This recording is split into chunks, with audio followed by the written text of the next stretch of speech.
Welcome back to another Roblox Studio tutorial. In today's video, I'm going to show you how you can give an item that your player is currently holding to another player. Let me go ahead and show you how this is going to look. So I can go up to this other player and then click, and then it transfers that item to the other player.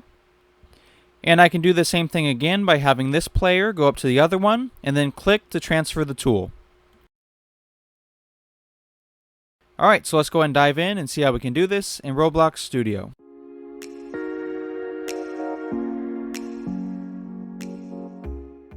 Alright, we're going to get started by going over to the workspace over in the Explore menu and clicking on the plus sign. We're going to be adding a tool, and then inside of that tool we're going to be adding a part. Make sure with your part that it doesn't have any welds to it, so if it does have a weld, just go ahead and delete that. The next thing we're going to do is we're going to rename this part to handle. And the reason we changed the name of the part to handle is because within a tool, the part that's called handle is what the player picks up. Okay, so now that we have renamed this part, what we're going to do is we're going to click on tool and we're going to add a script. Inside the script here, we're going to start by making a reference for the tool. So we're going to say local tool is equal to script.parent. After that, we're going to make a variable called canGive. So we'll say local canGive, and we're going to set this equal to false. And then we're going to define two different functions. One of the functions is going to define what happens when the handle part of the tool touches another object. And the other function is going to run whenever the tool gets activated by clicking. So the first function, we're going to start out by saying local function. The name of our function is going to be onTouch.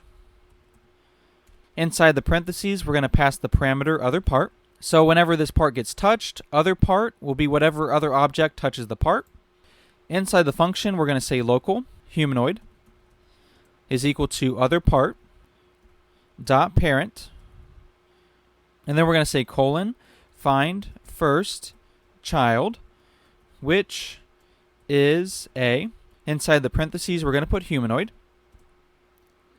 Next we're going to say if humanoid, so if it's able to find that humanoid part, then what we're going to do is we're going to say if humanoid dot parent is not equal. And the way we do not equal is by putting this sign and then the equal sign. If the humanoid.parent is not equal to the tool.parent, then what we're going to do is we're going to say canGive is equal to false. And after that, we're going to say tool.parent is going to be equal to humanoid.parent. And at the end of this, I'm going to go through and explain what everything means, but I think it's going to be easier just to have the script written out so that we have all the components in place. Okay, so for now, we're just going to start writing the other function. So to do that, we're going to say local function. The name of this function is going to be give.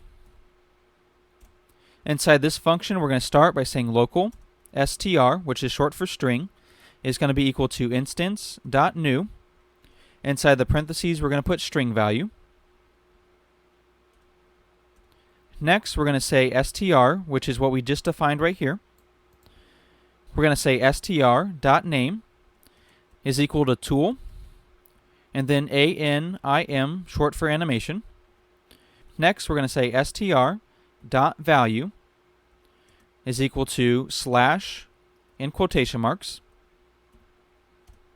After that, we're going to say str.parent, and this is going to be equal to tool. Then we're going to say canGive is equal to true. We're going to wait for half a second. And then we're going to set canGive back to false. Down here at the bottom, we're going to define the two different events that will trigger these functions. The first one, we're going to say tool.handle.touched, connect, and then we're going to connect this one to onTouch. And then the other one is going to be tool.activated. So .activated happens whenever the player clicks with the tool in their hand. We're going to connect this one to the give function. Okay, so now that we have everything, let's go through and explain what's going on.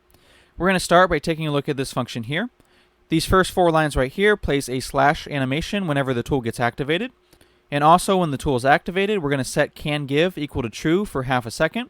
And what we're looking for while canGive is equal to true is to see if that part is touching another player. And that happens up in this function right here. So what we're doing first inside this function is making sure that the other object that the tool is touching has a humanoid part. Then, if we see that the other object has a humanoid part, which means that we're touching another player. Next, what we're going to do is we're going to make sure that whatever we're touching is not the same as the tool's parent. And if your player has the tool, then you'll be the tool parent. So basically what this line is doing is just making sure that there's another player that we're touching, and it's not ourselves. Okay, if we find another player that we're touching, then what we're going to do is we're going to set canGive equal to false, because we no longer have the tool. And finally, we're going to set the tool's parent equal to the other player by saying humanoid.parent. And before we run this, I realized that we forgot one thing. So up here for this if statement, we're going to put and then canGive. So this is only going to run if it's touching another player, and canGive is true.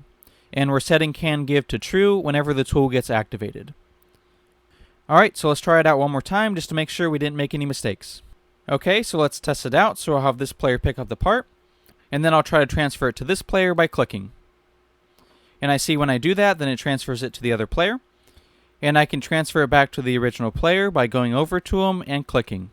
Alright, so this is the end of the video. I hope you enjoyed, and stay tuned for the next one.